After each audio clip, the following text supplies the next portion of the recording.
Okay, so I want to talk about one of my students. Call him Michael.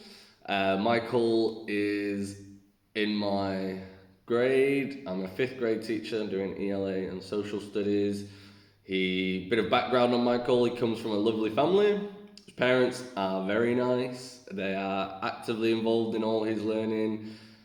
His mum was a banker, but now she's a stay-at-home mum. His dad has a very good government job. He's very high up, and he has a younger brother who's also at our school. He's travelled a lot pre-COVID. I know they spent a couple of years in the UK in London when Michael was about four, from the age of about 4 to 6, just before he started this school actually. And it's his favourite place in the world is London, which is I think one of the reasons he likes English so much.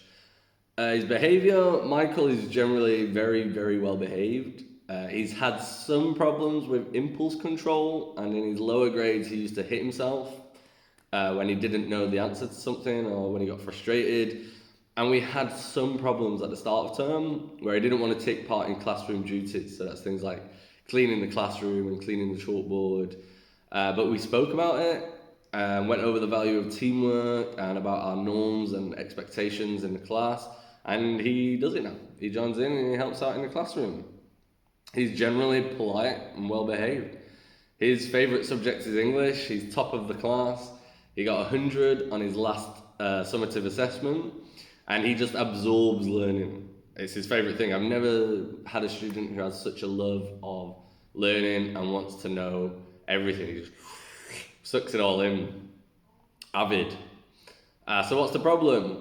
Well, the problem is Michael is too good. So as I said, I'm a fifth grade ELA and social studies teacher, but the class English level is grade 4 remedial. We teach Triumph 4.1 and 4.2, which is an American textbook, and that's for remedial grade 4 students. Michael is easily operating at a 7th grade level, and next year I have no doubt he'll skip grade 6 and go straight to middle school into grade 7. Unfortunately, grade 6 is the only grade you can skip, so skipping him earlier is not an option. To give some numbers, Michael got an 87% on the pre-assessment, which is essentially the end of term summative assessment, just tweaked a little bit. And the student in my class who came second scored a 52. So he's about 35% higher than the next student. And most students score between 17 and 35. There's a few outliers who got about 8 or 9, a couple who got between 35 and 50. But most of them come within that bracket. So Michael is way above his peers, and I know he's not stimulated in class. He's not bothered in class.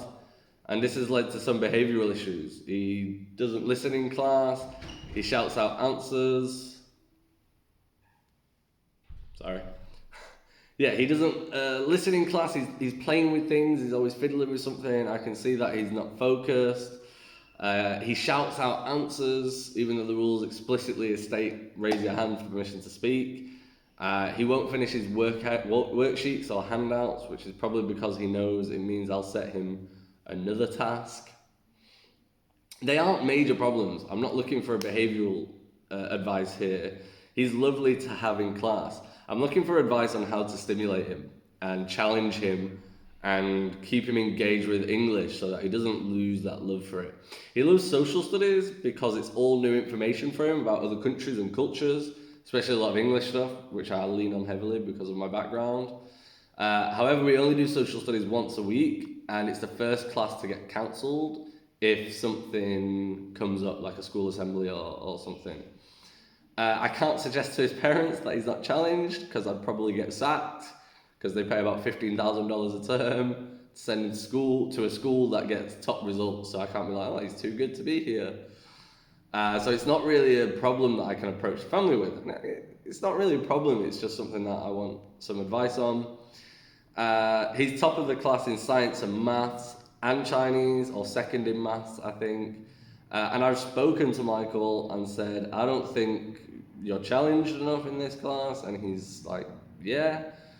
And when I suggested he does something for the talent show that I thought would challenge him, he didn't want to do it.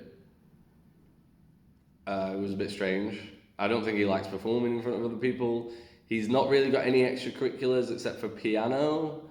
Um, and I can't think of doing anything that will keep him stimulated and challenged in my class aside from like creating completely different content for him, which is not exactly ideal. Um, so I'm looking for any advice that you think would help. We currently work in pairs with Student Teach, one thing I want to add. And I paired him with a lower level student to help him so that he could be more engaged with the teaching side of things. Michael was good at it because he's good at everything, but it wasn't challenging him in the way that I hoped it would. This time I've put him in a group of three with two fairly high level students. They're not at his level, but they're pretty good. But that's not helped challenge him. I feel maybe he's more engaged now. We've not been doing it for that long. But yeah, so I'd just appreciate any advice or any help that you think I could do to engage Michael. Thank you very much.